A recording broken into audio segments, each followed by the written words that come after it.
Welcome to Dr. Roger and Friends, the bright side of longevity, hosted by three Ps in a podcast, Doc Roger, Teresa, and Danielle.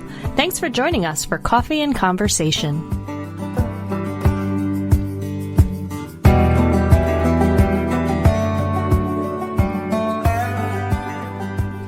Hello and welcome. Today we have the honor and pleasure of having Jill Vitale-Aussem join us. Jill's leadership in the field of aging services has transformed organizational cultures and, in turn, the lives of many older people. She is the author of Disrupting the Status Quo of Senior Living, a Mindshift, and she speaks internationally on the topics of culture, leadership, and ageism. Jill has always been a powerhouse when it comes to reframing aging, and today she serves as president and CEO of the Eden Alternative, an international nonprofit dedicated to creating quality of life for elders and their care partners, no matter where they live.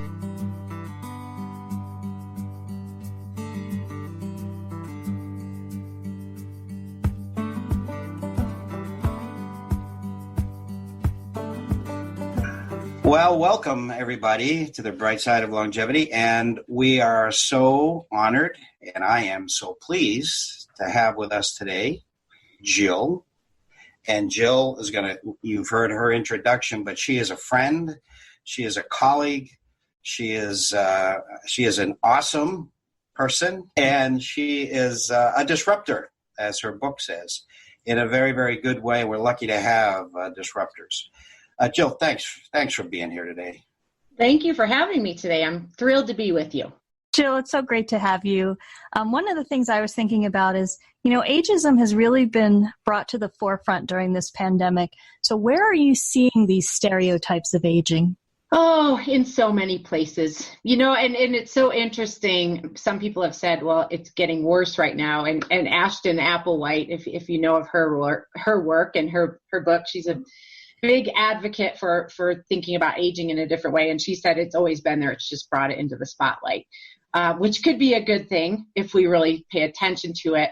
But, some of the very way that we are talking about older people right now, well, first of all, everybody's lumped into one category. If you are over the age of 60, you are at risk, and there's no, breaking things down by age, or some people are healthier at 95 than I am at 50. There's no recognition of that. And the very common narrative is vulnerable, frail, at risk, people we must protect. And while all of that, right, it's important that we recognize that the virus has a much more dangerous impact on people based on one of the things is age. What that does is what so often happens, which is whenever there's a crisis, whenever there's a problem, that older people are put into this victim status, which is really, really damaging to people.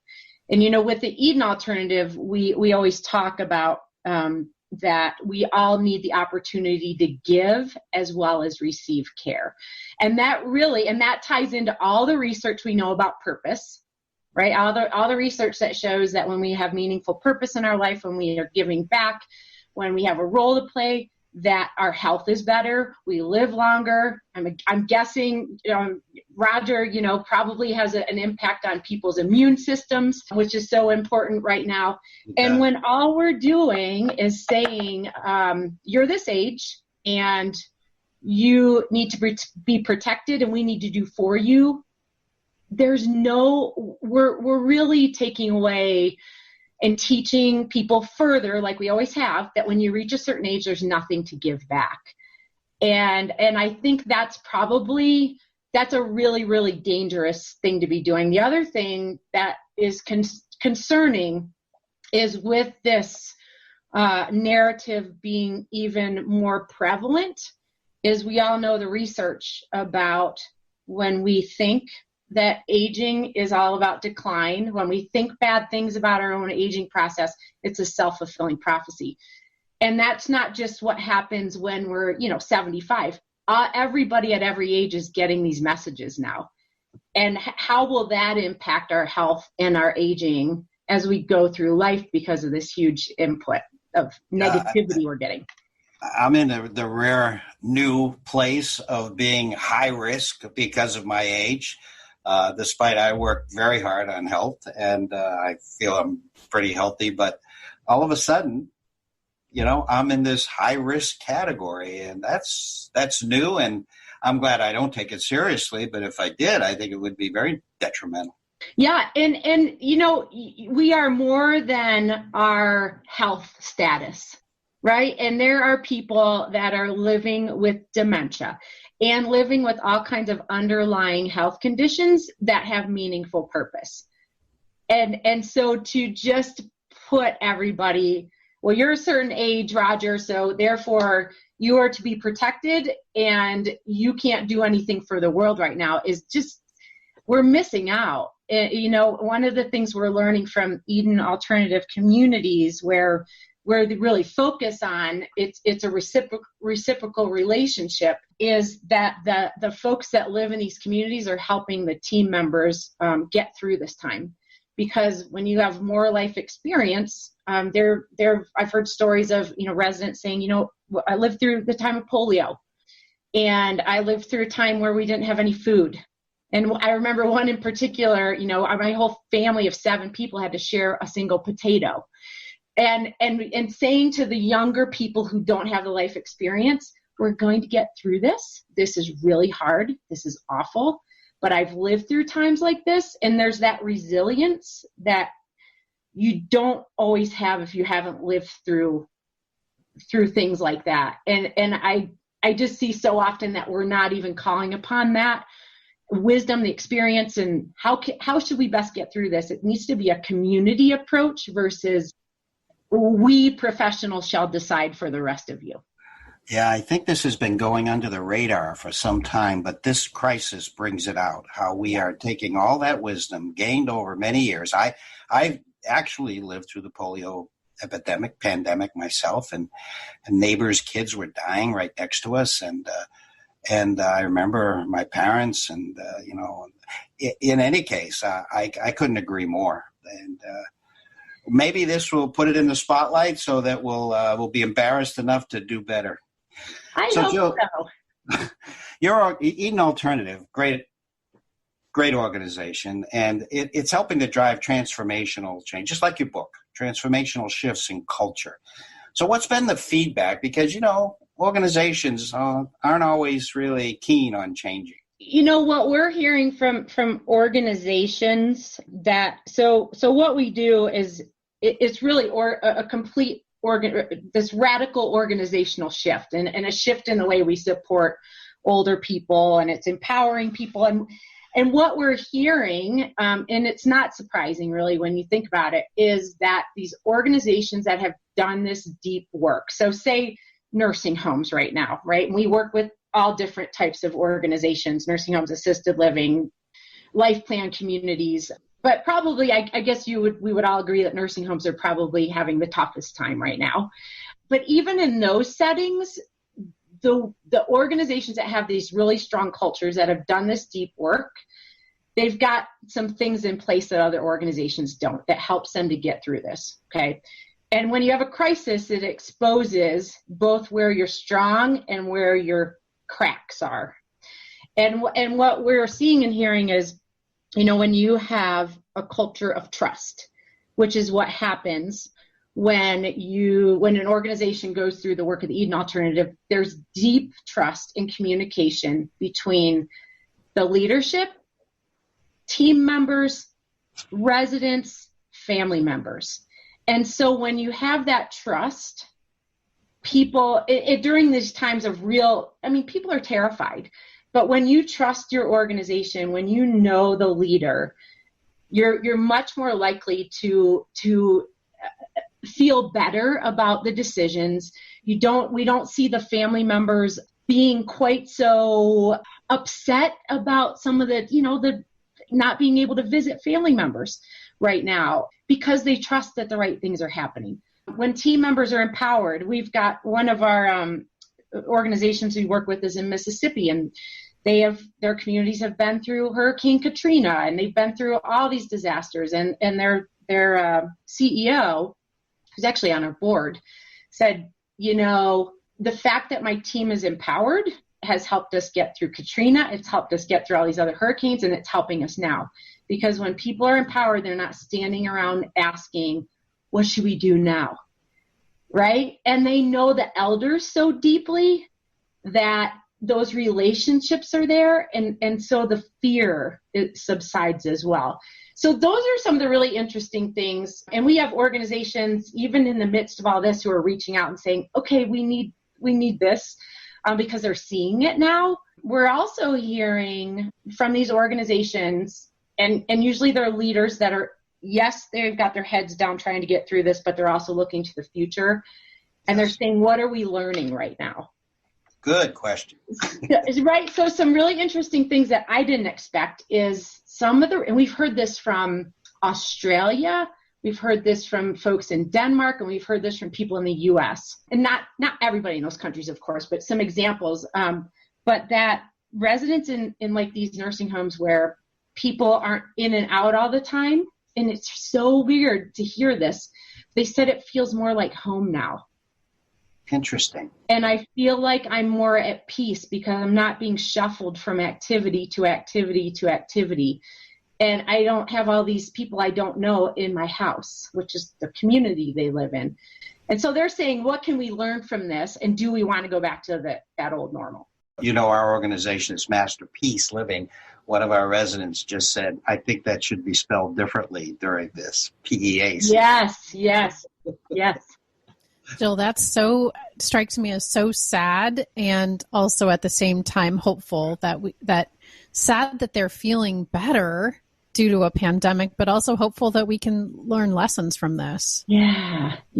And we're just hearing stories of resilience among people, the older people, that maybe our team members don't have because we're younger. It's very interesting. I love what you shared, that the residents are supporting the team members and not the other way around. And we tend to think that it's absolutely the team members who need to support and protect the residents. Yeah. Love it. Yes. And what roles can people play too?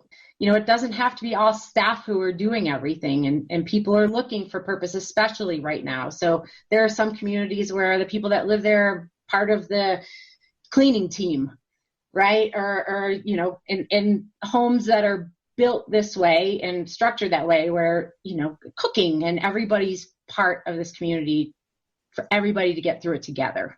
That is incredibly interesting, and what good feedback. And I think we're going to take that home to our network. We partner with many senior living communities, and that whole, we always talk about human capital, and boy, this kind of experience that people have been through, we have to tap into that. Thank you for reminding us of that. We even need to be reminded.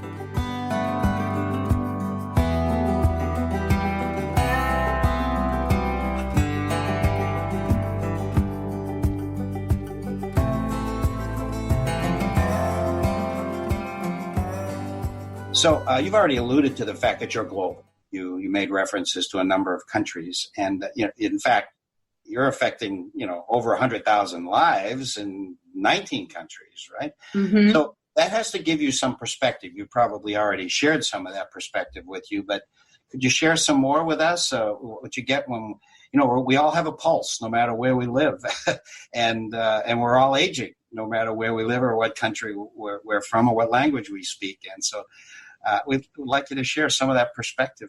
You know, one of the interesting things from working with an organization that is global is that we have a tendency sometimes to think that the way we view aging is only happening here in the U.S.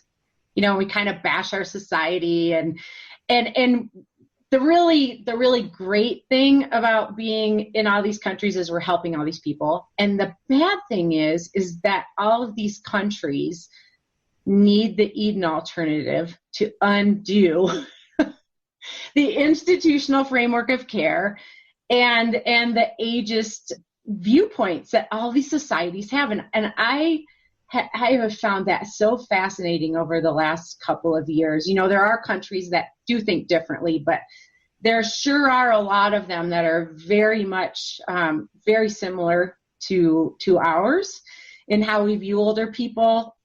And what I see in different, I just think having a global experience gives you the opportunity to see more examples of what's really great.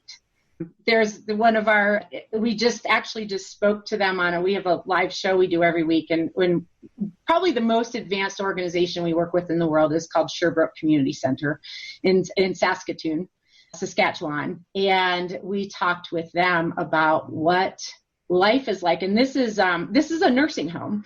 And it's the most vibrant, unbelievable place I've ever been in my life. It's got all of these great gathering spaces. It's got small neighborhoods that people live in, but at larger places where people come together. I mean, the coolest art studio I've ever been in. It's life there. And we were talking about what's happening at their community right now. And what's happening there is that, yes, people are sad that they can't be out with everyone, but they're in their neighborhoods. And what the CEO had said to me is, I think the people that live here, they're sad about not being out with all these other people, but they're in their neighborhood and they're with people. They're more worried about their family members who are living at home alone than they are about themselves living in this community, which is really fascinating, right? It is. Yeah. And so we see things like that, they've got this really cool program there. It's called iGen, where 6th grade students go to school there, not like visit once in a while. Their classroom is this retirement community, and they go to school there every single day. And now that's not happening right now. But one of the folks that lives at their community, she's one of their instructors, and she's found this amazing purpose through that. And so now she's teaching the kids and reading to them via Zoom, right? So she's still finding her purpose. So, there's just all these different stories. I don't know if that answered your question, but I think the global experience is kind of similar with some of these things, but you start to see those bright spots all over the world, which is really cool. Well, you have answered the question, and that intergenerational part, that's a major core concept of the Eden Alternative. So you are living up to your promises and your brand promises. So that's always exciting. But both, we all know that both benefit from that. Both younger generation, not only children, but young adults and the older adults, both benefit, and the society needs it. Jill, tell us a little bit about your book. How has it been received? It's meant to disrupt, right? How has it been received? I've been really excited about the impact that it has had, and people who have read it and said, I thought I was seeing things, I thought I've worked in this field for a long time, and I thought that I got it. And it was uncomfortable reading your book because it made me think about things differently. And then I'm hearing from a lot of people too that are reading it that are just regular people who are not in our field, residents of communities, people whose parents are looking at communities, and it's helping them to think differently, and not even just about senior living, but about growing older and what does that mean. And, Dr. Landry was one of the people I interviewed for the book, so a lot of his wisdom is in there, and from Masterpiece Living too. So I've been really excited about the feedback on that, and it just won an award, a Silver Nautilus Award. But what I'm most excited about is the category was social justice. Nice, which I thought was really cool. Wow, that's fantastic. Well, the minute I read the manuscript, I knew this was going to be a hit, and I learned from it as someone who's been in the field a long time, and I'm very proud to know you. The messages are spot on, very powerful, and I hope a roadmap for the future, because indeed your organization, as well as your past history within senior living, has all been pointing in a particular direction that I firmly believe we all need to go. Now, Jill, before we wrap up, the two things, your book, Disrupting the Status Quo of Senior Living, a Mindshift, how can people get a copy, and where can people learn more about Eden Alternative? So my book is available on Amazon, which is probably the easiest place to get it. And to learn more about the Eden Alternative, our website is www.edenalt.org. Jill, thank you. Thanks for what you do, and thanks for being with us today. Thank you. You've been listening to Dr. Roger and Friends, The Bright Side of Longevity. If you like the show, please rate and review, and be sure to click to follow.